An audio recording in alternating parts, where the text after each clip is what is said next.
If you have to go with the definition of soft skills are generally the cluster of personality traits. They are the social skills and also the linguistic skills, habitual things, behavioral things.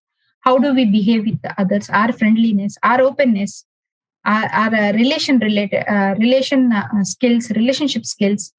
These are all social skills, and these do vary from one person to the other person. They complement the hard skills. They add beauty to the hard skills. They add presentation. Soft skills add presentation to the hard skills. Soft skills add completeness to the hard skills. Soft skills get inculcated for us from our own childhood. And also we can continue that through self-training.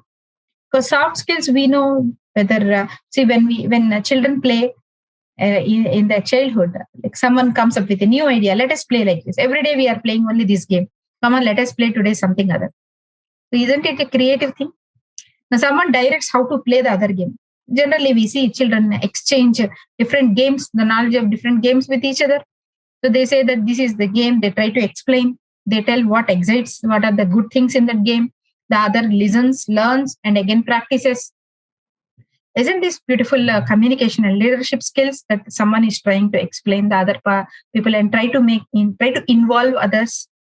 So inclusiveness, there is a lot of inclusiveness. There is teamwork. There is a leadership, the communication. So soft skills, it's not like this is the point where everyone has to start and learn soft skills. No, naturally we acquire some soft skills.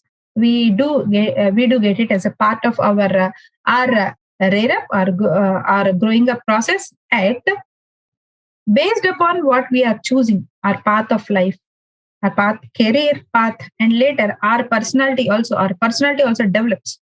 So we also start observing ourselves that in my personality trait, this is what I am good at. This is what I am not so good at. This is something I have to work on. So when we start realizing, when we start analyzing ourselves, then we will understand that what is that additional soft skill that we have to take up and learn to compensate this part, and we can overcome our weaknesses. There is a wonderful, interesting survey that has done by Harvard University, and they gave this result. And what was the survey about? The survey was about on an average, how many employees are losing their jobs. On an average, how many people are losing their jobs in the country? It was a survey done. And they have also collected the data along with that. What is the reason that they were asked to resign, or they were terminated from their services? So the managers have also given the reason for terminating their services. And the reason, after observing the reasons, it is found that nearly 20% of employees lost their job because of not having proper hard skills. Whereas the reason for 80% of the people losing their jobs is lack of soft skills. So this is really a shocking thing, and it's also an eye opener to say it's an eye opener, because generally when you don't know the work, when you can't do the work properly, we generally think that when I don't know the work how to do, then I may not continue my job. I may not be encouraged by my team or my company.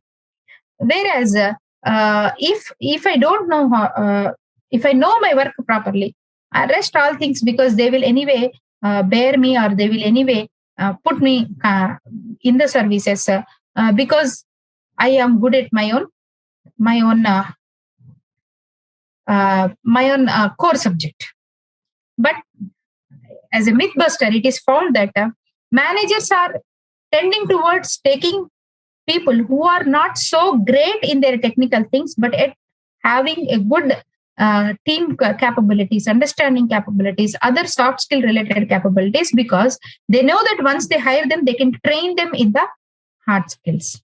They know that they can give the technical training. It is easy to give a technical training rather than to take people who are very good at technical aspects but not good in other aspects. It is difficult for them to train them or to make them understand different skills that are compulsory, needed, or demanded by their job. So managers are tending to take unexperienced but yet people who are having good skills rather than well experienced and very good hard skill knowledge but with less other needed skills. This makes us to understand that we have to parallelly inculcate hard skills and also soft skills during our learning process, because it's not like okay, up to here I will first learn my subjects and then I will start learning all the soft skills. It doesn't happen like that. So everything should go hand in hand, because one is compensating the other, one is strengthening the other. Where have to we start from? It is, as they say, self recognition is the first step to improvement. So if you want to improve, we want to improve, then it's like first we have to realize that yes, I am lacking in these skills. So my presentation today, my session today will help you to just see and have just list out what are the following skills that you have and what else can you concentrate or take up to work on and also enhance. So what are those soft skills? Before going into that, from our what's a worldwide accepted kind of soft skill sets, in our Indian mythology also there is something, a context that is told about soft skills. So here is a list of skills that in Ramayana it is quoted that a person, to be a perfect person, or if someone is improving in their character and in their personality, it is these 8 skills that they have to acquire. That is what they said. So what are the first one is buddhi, intelligence. You have to work on your cognitive skills. Then balam, that means strength. There should be physical strength. Yashah means what is your social recognition. So identity, in the social identity. Next, dhairyam, it means courage. And nirbhayatvam. Nirbhayatvam actually, dhairyam means courage. Again, nirbhayatvam means not having fear. So not having fear is not courage. So here we can consider it as a person free from hesitation to do something or to tell something, to share something. Okay, so that is something related to the communication skills. Whereas arogata, someone who should be free from diseases, free from negative things. So this can be considered as a positive attitude. Whereas ajajam, someone who is not ready to move. So someone who is stagnated. So you should be free from stagnation.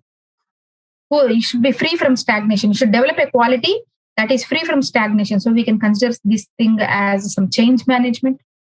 Whereas vak patutvam means the way you express your communication skills, your speaking skills. So this is what we call in our culture as Ashtasiddhi. So Ashtasiddhi means these are the 8 siddhi, means the things, the skills that one has to acquire. That is what quoted in our mythological texts.